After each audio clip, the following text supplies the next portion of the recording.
Diaspora High. We are very delighted this evening to join these great people. And once more, thank you for the very warm welcome. We are feeling very loved, taken care of. In fact, we don't feel like going home anymore. We may just have to hang around here. I want to be very brief. I came for this dinner to escort my sister, Mother Karua, because where we come from, the work of boys is to take care of their sisters. So I've come here to escort my sister and to make sure she is safe. So kama kuna mtu alikuwa na jama ya kupangia yeye, ni mimi na wewe.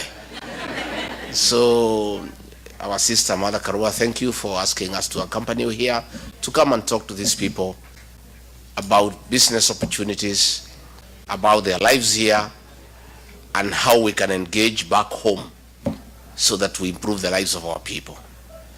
And I say this morning that you guys are great, and you left Kenya to look for opportunities because we don't have sufficient opportunities in Kenya. And we all cannot sit in Kenya and keep on crying to each other. Those who are able to move out there and get better opportunities to improve their lives, it is the best thing to do.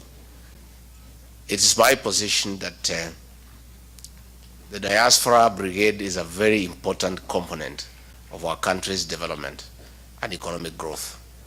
In the 70s, number one foreign exchange earner for our country was coffee. In the 80s, number one foreign exchange earner was tea. In the 90s, number one foreign exchange earner was tourism. All that has been bypassed, and as we speak today, number one foreign exchange earner for our country is the remittances from the diaspora. So you good people are a very important component of our economic development. And it is my position, those of us who have some dairy cows, the cow that gives you milk, you must look after it. You don't just give it hay. You make sure it has dairy meal, it has lucerne. Nowadays, we even have mattresses so that they are able to sleep well. We have even gone a notch further. We play for them country music, Ken Rogers and Don Williams, so that they continue producing the milk.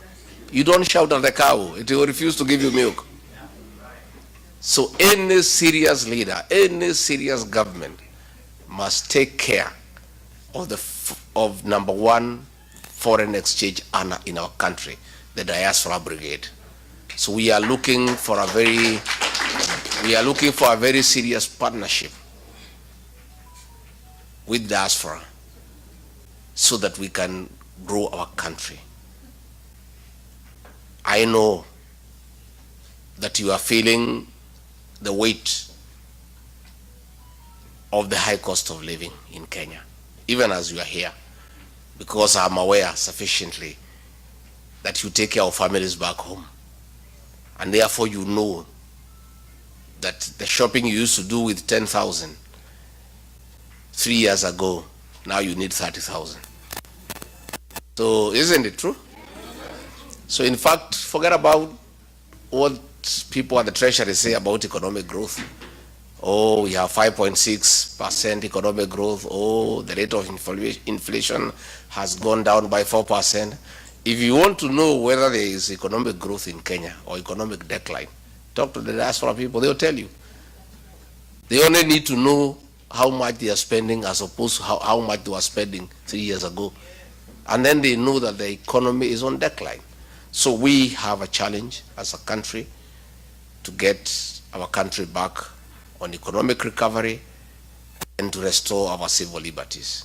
As we speak today, we are witnessing the highest level of violation of human rights ever witnessed since independence. And that is what Honorable Mother Karua and ourselves are fighting. So you know the situation back home. I don't want to speak much because we have our chief guest to speak. And I want to say we are around for a while to listen to the ground. You know, listen to the Kenyan people here, because you tell us what the Kenyans are telling you. But one thing I must request you: the fight to liberate our country and to restore our dignity is not an easy one. We seek your partnership. In your own small way, you have a voice back home. Any pay slip holder, anybody who changes the life of one or two people have some influence. You have great influence back home. Talk to the people back home whom you support and tell them to join us in the struggle to liberate our country and to restore the dignity of the middle class, to restore the dignity of the pay slip holder, to restore the dignity of the Kenyan people. And once you do that, you will have played a very important role in the liberation struggle that we are on, to make sure that we have a government that listens to the people, we have a government that is accountable, that is transparent, we stop theft of public resources, we stop violation of human rights, and we respect our democracy and allow people to say what they must say. Kwa hivyo mimi sitaki nipitishe kutoka hapo, niko area kwa muda na sina haraka ya kuondoka unless mnifukuze. Na vile mmenitreat tangu nifika jana, I think I should have come here a bit earlier. Should have come here a bit earlier. So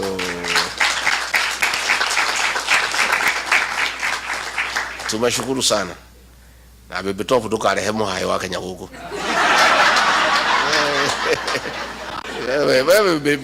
These are very serious people. These are very serious business people. Katigo. Eh?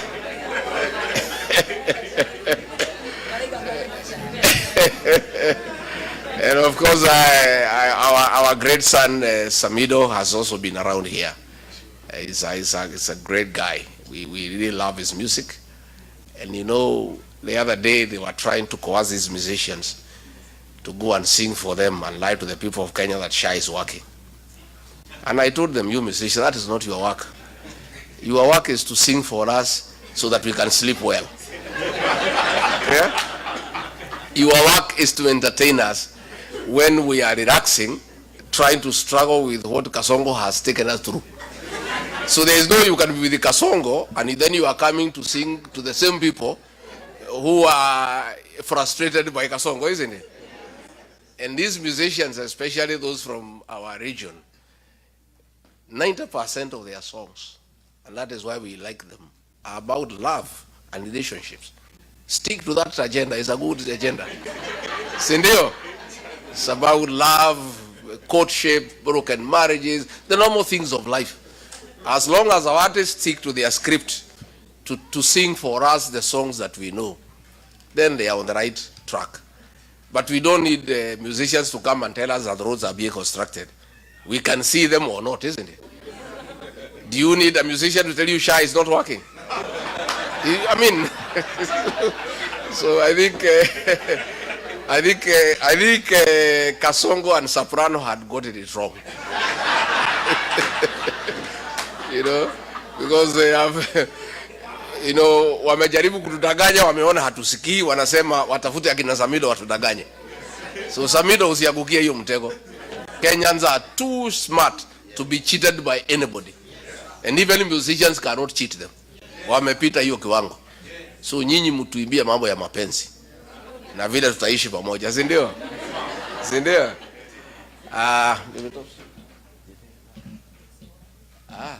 Sasa muko tayari tumkaribishe kiongozi wetu?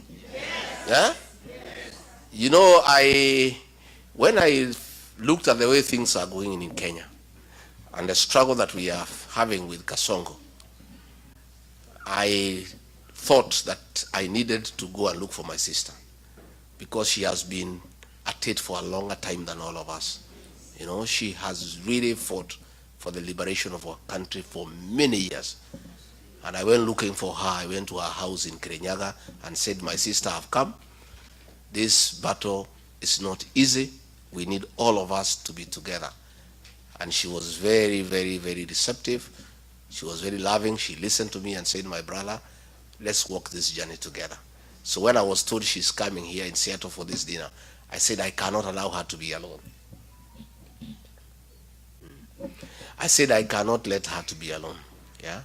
So before I call the Honorable Mother Karoa, do you want to hear from Mama Boys? Yes. Yeah? So I know she has been here several times. She's actually the one who has dragged me here. Say they are great people in Seattle, please come and talk to them. Mungetaka aseme jambo. Yes. Pastor Doka.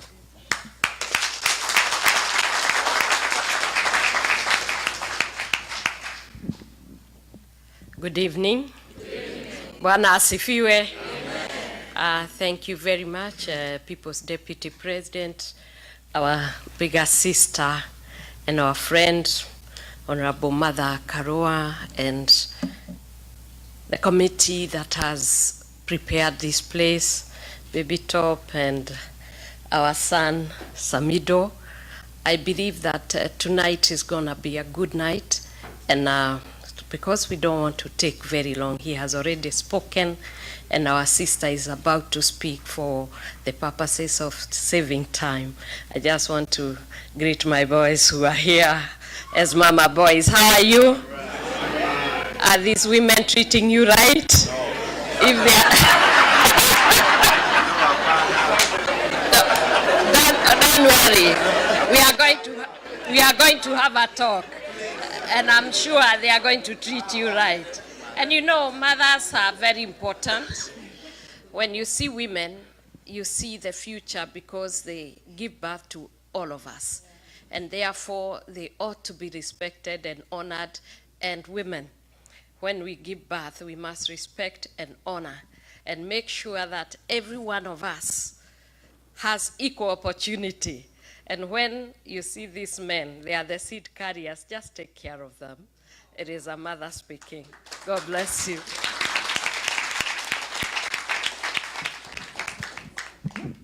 Muko tayari tumkaribishe kiongozi wetu? Yes. Mnajua ngemi? Yes. Ni ngapi ya ngapi? Aya, mutikero game. Roa bere. 2, 3, ya mwisho. Please give a heavy hand the Honorable Mother Wangari Karoa.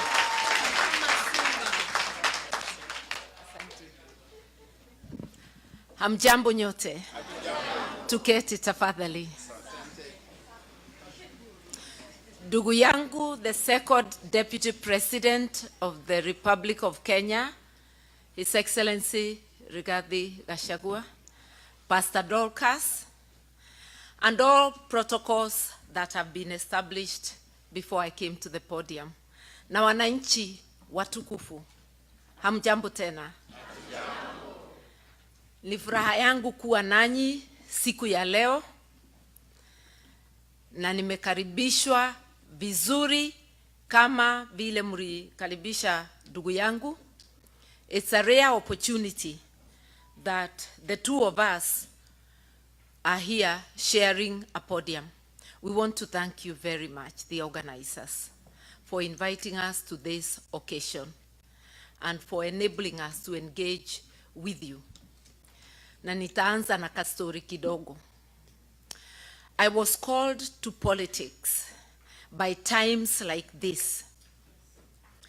During the Moi era, I had just ended my contract, my second contract as a magistrate, and I decided to go to private practice in '87.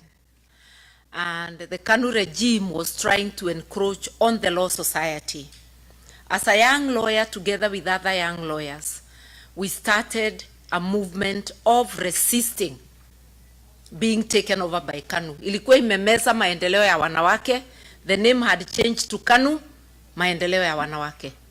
KOTU had been swallowed, And Mutukufu expressed publicly that the next institution you'll be taking is the Law Society, because it was vocal. So as young lawyers, when our chairman of the day agreed to a government appointment, we felt that he was now leaning too close to the regime. I became active, organizing and leading to push back. And then I realized that you cannot practice your profession or your business in a vacuum. It is within the social, political, and economic context. And I therefore linked the environment I worked in to the politics of the day. And that's how, from activism within the Law Society, I went on to the wider questions of governance in the country. The rest is history. Here I am, still practicing. I'm still practicing the two professions, politics and law. And they intersect very well. Because as a lawyer, you are taught to represent. As a litigation lawyer, which I was largely, you articulate the issues of your people. In politics, it's the same thing. So, I don't know, it's not 30 years, it's almost 40 years. Here I am, still at it. And instead of the more dark days, we've now gone 360 degrees back to where we came from. And this is not dark days. This is total eclipse. Total eclipse. I don't remember anywhere during the Moi era other than the Wagala massacre, which was over a period of time, not a single day, where 60 or more people are killed in a single day, and it goes on and it's countrywide. I've said other than the Wagala massacre, even when there was Sabasaba and such things, we never had large mass deaths that are repeated, a system that is unrepentant, almost rejoicing, and adding insult to injury. Shoot to kill. And the Mtukufu of the day echoes the words. Then when he finds the UN is complaining, is asking for accountability, he says shoot in the leg, as though you don't die when you're shot in the leg. Rex Masai was shot in the leg, and he died. So many have died. A gunshot on any part of the body can actually finish you, depending on where. So asking that people be shot, unarmed people, it's a criminal offense. And this is a guy whose case at The Hague never finished because the witnesses walimalizwa. Moja kwa moja, compromised, finished, all disappeared. And some were compromised and went away. So we are saying we are living in very bad times. Moi era, we didn't have the 2010 constitution. Now we have a constitution which is so explicit and which has all but been suspended. I am happy to be talking to you because in diaspora, you actually think about Kenya. Sometimes I think that you worry more than some of the people living in the country. The questions you ask, the support you send, and like my brother has said, you are the ones subsidizing the effects of bad governance. When there was NHIF, you sent less money for treatment. With the Shah Chief mischief, you are now the ones shouldering the burden of health. With the defunding of education, you are the ones shouldering the burden. With the irregular remittances of support money for the aged over 70, and with those who have not yet to be registered and are not being registered, you're the ones supporting your families. So you're doing a lot, and you still worry about governance. All those telephone calls, what's going on, what's happening in this and that place. So I'm talking to people who worry about Kenya, and we are asking you, word of mouth. You have more votes than in your pocket. A few of you are registered to vote. Others have not been registered because those who register are not bringing it to where you are. Sometimes you have to travel long distances. We have not, as a country, fulfilled our promise to the diaspora, a promise that is in the Constitution of Kenya. Because we ought by now to have progressively made it possible for everybody in diaspora to register at a point near them. Even if not in every state, there should be a point in every cluster where you people can register, and it is possible for the officers doing the registration to move around to those places. It is possible to appoint returning officers on the election day, credible returning officers to man the various stations. I don't, doing a great job. Get Kenyans to was the colonial era. Video agency released a report that showed. So what is the question? Leadership of integrity.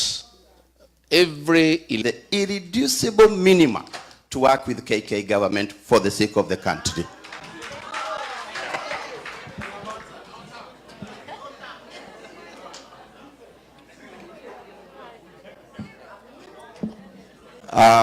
Thank you very much.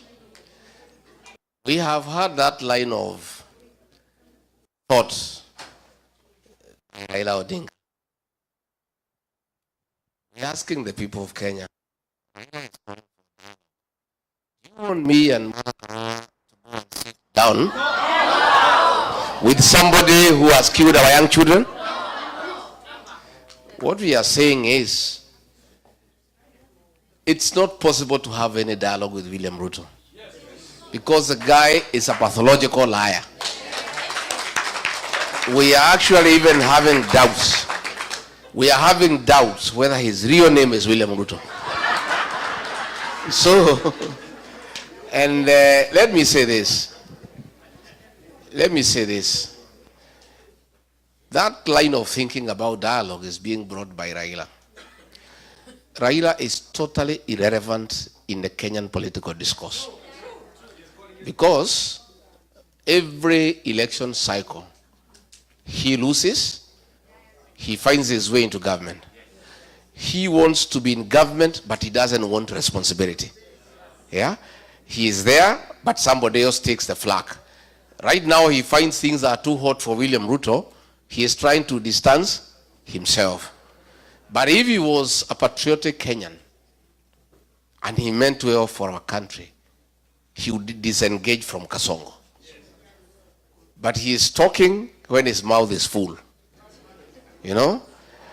And, they are called table manners. So what we are saying is, and it's very clear, I was saying this morning, forget about him. The support he had across the country is gone. The Kamba nation used to support him, they are not there. The Gusii nation, they are not there. The Luhya nation, they are not there. The Maasai, they are not there.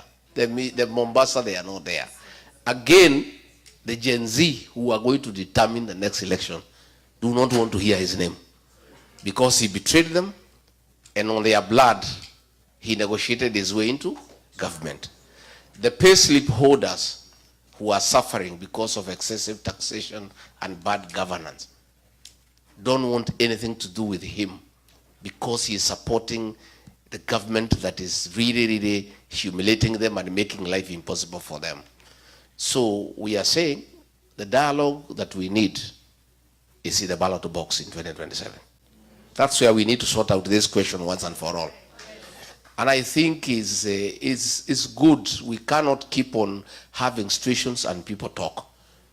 You know, Raila has been in every dialogue, but the problems of Kenya do not end. I think what we need is transformative leadership.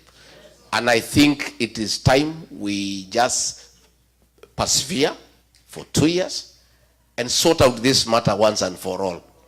Si ndio? Wanaume na wanawake waonane. So that hii maneno ifanye nini? Ishe, so that we are able to move forward. So, my brother, if there is any talk with William Ruto, I am not available. Yeah? And I am sure my sister here, when I say one term, she has a problem with it, she wants no term. So I don't think she's also available. And therefore, I think let's agree we have a problem, and let us not try to fix it with half measures. I don't think the Kenyan problem is talking to William Ruto. Because even if what you agree, it will be a lie. I can tell you. So there is nothing that we can discuss with him because it cannot work. We need to have new leadership that is informed by people's aspirations, that cares for what people think and what they feel. And I think that's going to happen. And we ask you once more, be part of that process. Msiwachwe nyuma, tukue pamoja. Thank you. So today I'm going to bulldoze. I want to ask the last question. I think for me, what I would want to know is, as diaspora, as people who are small, but also, as you said, great, because we support an economy back home. Can you tell us 2 or 3 things we can do as diaspora to support you as our leaders so that we can see change? You know, what can we do to drive? What are the 2 or 3 things we can do to drive our country to change?